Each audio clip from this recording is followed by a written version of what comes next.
વધુ માહિતી સાથે જોડાઈ ગયા છે સંવાદદાતા કલ્પેશ ગોહિલ। કલ્પેશ, જે પ્રમાણે સોખડા ગામમાં હાલ માતમનો કોહરામ જોવા મળી રહ્યો છે, 14 મૃતકોની જે સંખ્યા સામે આવી રહી છે અને 3 થી વધારે લોકો ઇજાગ્રસ્ત પામ્યા છે। સૌપ્રથમ એ જાણવાનો પ્રયત્ન કરી કે સોખડા ગામમાં હાલ શું માહોલ ઊભો થઈ રહ્યો છે, તેમના પરિવારજનોનું શું કહેવું છે અને તેમના મિત્રો સાથીઓ છે તેઓનું શું કહેવું છે, અને જે મૃતદેહ છે તે મૃતદેહ કેટલા સમયમાં તેમના ગામમાં લાવવામાં આવશે, શું પ્રક્રિયા રહેશે અને સરકાર અને પ્રશાસન તરફથી કેવા પ્રકારના પગલાં લેવામાં આવ્યા છે?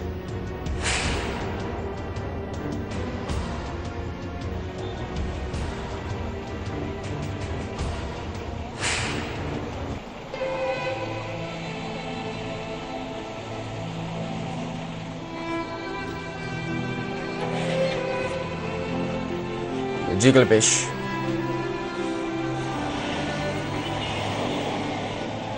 જગદીશ, જે રીતે સમગ્ર સોખડા છે તે આજે જેની માટે કહેવાય કે આજે લાભ મુહૂર્ત કહેવાય, પરંતુ આજે લાભ જે પાંચમનું ખાસ મુહૂર્ત હોય છે, પરંતુ આજે આ ક્યાંક કાળો દિવસ સાબિત થયો છે। જે રીતે 14 લોકોના જીવ ગયા છે, ત્યારે આપ જોઈ શકો છો જે રીતે આ સોખડા ગામની બહારના જે દ્રશ્યો છે, ત્યાં અહીંયા 14 લોકોને અગ્નિદાહ દેવામાં આવશે। અહીંયા સંપૂર્ણ તૈયારીઓ છે તેને આખરી ઓપ આપવામાં આવી રહ્યો છે।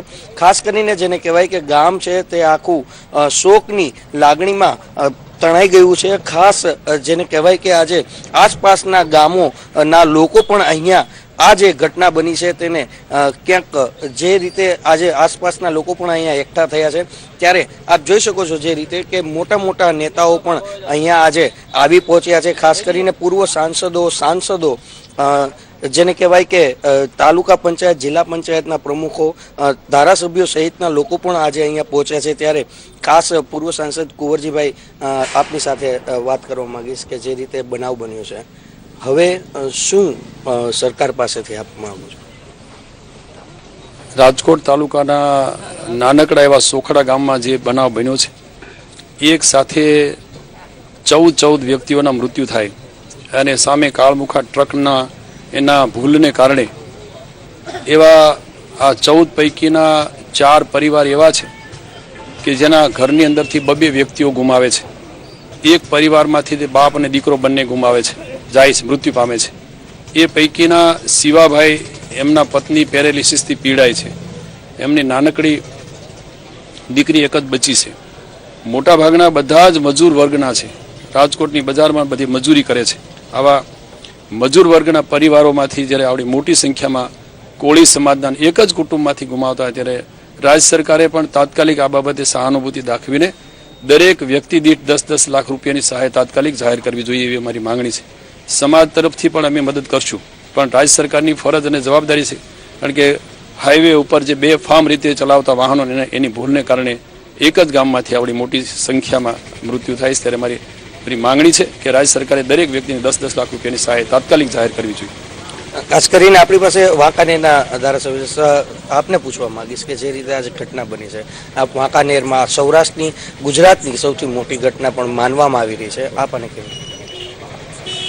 આજે આ સોખડા ગામની જે ઘટના બની છે, સોખડા એ મારા મત વિસ્તારનું ગામ છે અને સામાન્ય મજૂર વર્ગના 14 જણાના મૃત્યુ જે થયા છે, ને એમાં પણ જે ખેત મજૂરી કે છૂટક મજૂરી કરી ને પોતાનું ગુજરાન ચલાવે છે અને આખા કુટુંબની છત્રછાયા કુટુંબોએ ગુમાવી દીધી છે।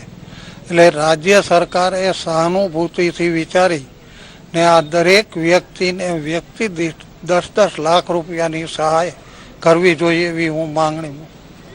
ખાસ કરીને જે રીતે આજે અહીંયા જે સોખડા ગામમાં જે ઘટના બનવા પામી છે, ત્યારે હાલ હવે જે નેતાઓ છે તે પોતે જે પરિવારજનો છે તેની પડખે આવ્યા છે અને ખાસ જે સહાનુભૂતિની વાતો કરી રહ્યા છે અને સાથોસાથ સહાય મળે તેવી પણ માંગણી કરી રહ્યા છે।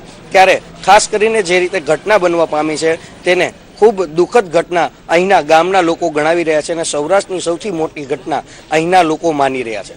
જી જગદીશ। આભાર કલ્પેશ, સમગ્ર માહિતી આપવા બદલ।